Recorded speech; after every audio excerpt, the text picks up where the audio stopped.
Ada for leaving my wife over a computer? With update. I, 26M, have been married to my wife Emma for 4 years. She was a social work major who I met in one of my gen ed classes. I explained to her I was a mechanical engineering major. She then asked if I could tutor her in math, and that's how we began dating. Afterwards, I decided to get my master's in Japanese to help me gain more career opportunities. My wife thought it was a silly idea and said she wouldn't be funding it, so then we decided to keep our finances separate. It wasn't a big deal since I was still working anyways. I just had less free time. So she was making more than me during this time.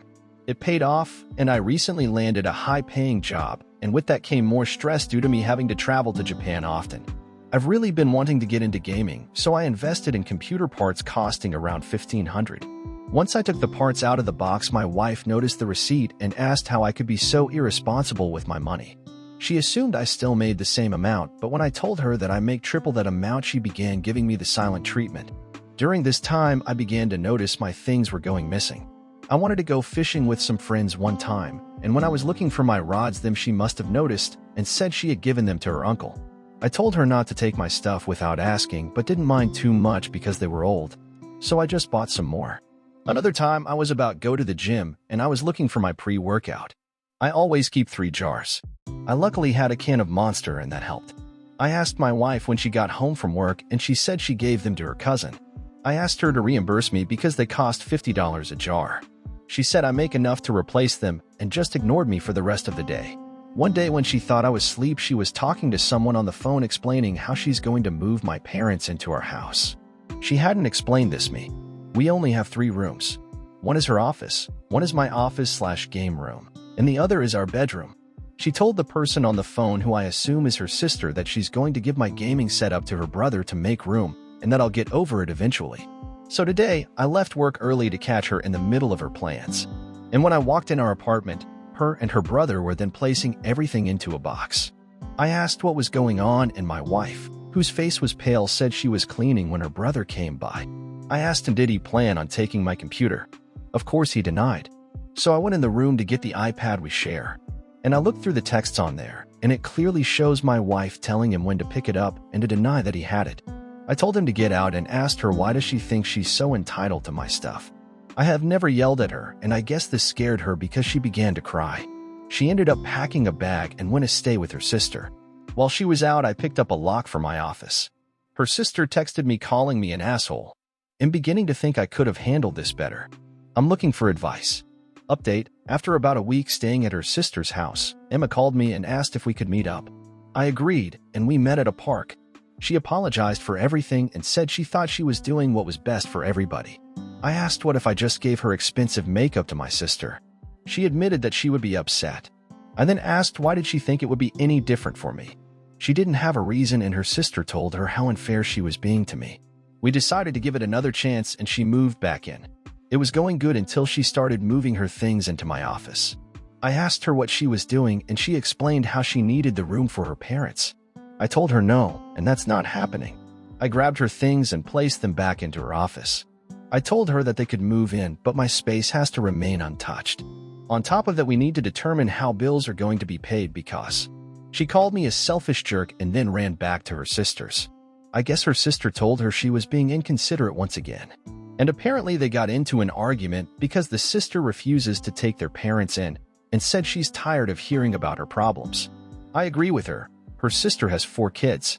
Her sister called and told me everything and said that Emma went to her parents' house. I tried to call her, but she ignored my phone calls for 2 weeks. I decided I couldn't live like this, so I filed for divorce and handed to her at her parents' house. She called and begged me to forgive her. I told her I'm not sure if I can. She refused to sign it until we go to counseling. I refused and said she had 2 weeks to suggest that. So now I live alone. She still refuses to sign the papers, but that doesn't stop the divorce, it just makes it harder. Story 2. Ada for avoiding a friend after she didn't invite me to her wedding? I, 39F, grew up in a small town, one school, everyone knows everyone kinda deal, and have remained good friends with about 6 or so of my friends from there. We all stayed in touch, and it's like the good old days when we see each other. Everyone has different groups of close friends, from university abroad, work pals, or other hobbies, but this group still meets up quite regularly in person. Even though most of us have lived abroad and gone on other adventures, our folks still live in said small town. So, around the holidays, everyone's back home and we hang out a fair bit then. There have definitely been periods of more intense contact and periods of life happening in other directions.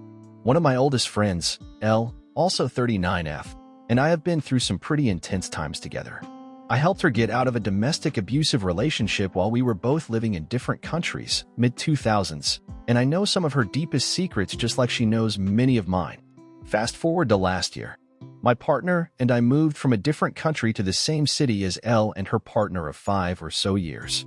They hosted us for dinner at their place, super nice and settled. We met up for drinks a few times out and about. We hadn't invited them over since we were figuring our new life out and starting from scratch with furniture, etc. Elle asked me to help out with some extra work she had. My job allows for a lot of free time, so I helped out and enjoyed it. She was stoked with my ability to help out and raved about how nice it was to be able to rely on someone in that way. I borrowed some clothing from her for an event. She came over to ours for coffee and cake. I would often go pick her up for hikes since their home is really close to ours. All went really well. She has always wanted to get married and had actually, cringingly, been pestering her long-term boyfriend to propose. In front of me once. It was super awkward. Even designing the ring. Her parents and siblings would also give him a hard time. Finally, he popped the question and everyone was overjoyed. Myself included.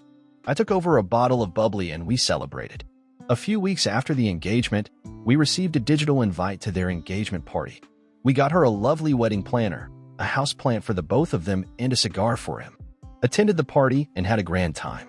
A few months go by, start of summer, and during some walks together, she reveals some heavy drama in her family. Infidelity. Her dad had been cheating on her mom for some time. It was quite catastrophic because they love portraying the perfect family. I of course know the family very well, sympathize and offer an ear. And boy, does she love to unload. In this case, I understand the need to unpack stuff. But it's pretty much the norm for us. She has pretty much main character energy when it comes to trauma dumping. Since that walk, we went on a few more and I realized she was just using me as a therapist. Anything I would tell her, she would turn into an opportunity to tell me how something like that had happened to her and just take over the whole conversation. I came home feeling so drained and actually told my partner that I really don't enjoy spending time with her. He said that it sounds like I need to take a bit of a step back. Thankfully, with summer in full swing, things got so busy for everyone over holidays and plans that we didn't really see each other much. Until one day, out of the blue, she sends a message asking whether I could go for a walk. I was on my way out with my dog anyway, so we picked her up. During this walk, she tells me they set the date and that things have been so hectic with wedding planning. She then tells me that my partner and I are on the B list for the wedding. At first, I was quite taken aback. 1. We were at your engagement party. 2. Why would you tell me I'm on the B list? Wait until someone cancels and if they don't, then break the news. I don't know. I didn't know what to say, so I just said it was fine and listened to her talk about venues and dresses. She then says, the girls have already created a bachelorette group. Would you like to come to that anyway? In the moment, I said, sheepishly, sure. A few minutes after I got home, I was added to a group called Bridezilla, yikes, by some of her more recent friends. The weekend away was so pricey and really not my crowd, so I quickly declined and said I unfortunately had other plans already. The plans for the kitchen tea come through, and I didn't even engage with it. I was feeling hurt and angry. Whenever Elle sent me a message, I would be civil, but not very bubbly or eager to chat. 3 messages stood out.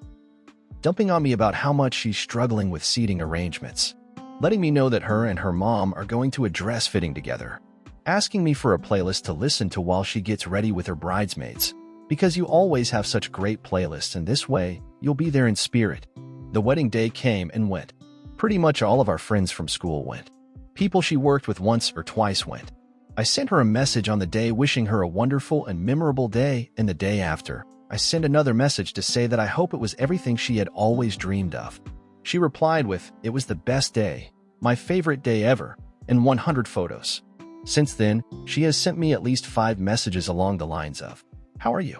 I miss you. Let's hang. Are you okay? Worried that I'm not hearing much back from you. How's this? How's that? I've replied here and there, civil, but honestly, I'm really not ready to be fake and be someone's doormat. Naturally, I'm upset for being excluded from this major event. I don't know how to shake it. I'm quite secure in all my other friendships, but I can't help feeling lost with this dynamic. I don't know whether I have it in me to confront her about it. Is there an appropriate time to let her know how it made me feel? What do I say? It sounds so childish. Will it even do any good? Ada for pulling back and just avoiding her? Would love some advice and perhaps some outsider's perspective. Has this happened to anyone else? TL, Dr. My 39F, oldest friend, 39F, didn't invite me to her wedding and keeps reaching out as if nothing happened to hang and catch up. I'm hurt and upset by it, but I don't know whether telling her or how to tell her would help after the fact. She hasn't been the best friend to me in many ways, but our history and home lives are quite entangled, so I'm a bit fearful of things blowing up. Update. I am so incredibly grateful for all of your input. From the hilariously petty, I secretly wish I had made that depressing breakup playlist, to the deep and meaningful. Folded hands, the helpful insights and perspectives have given me so many new angles from which to approach this issue. Whilst I'm not sure what I will do just yet, I finally feel validated and ready to scribe in my journal. To get some of my thoughts onto paper. This is a deeply rooted friendship tree. Uprooting or simply cutting it down will have some cascading effects, and I need to align my own morals with whatever decision I end up making. It has been a very cathartic journey to lay it all bare to you, dear internet strangers. At a time when there is so much negativity and suffering, you've made this but hurt internet stranger feel less but hurt, more supported and ready to confront some hard truths. I'll be sure to update once I've made my move, or choose not to make it. Thank you.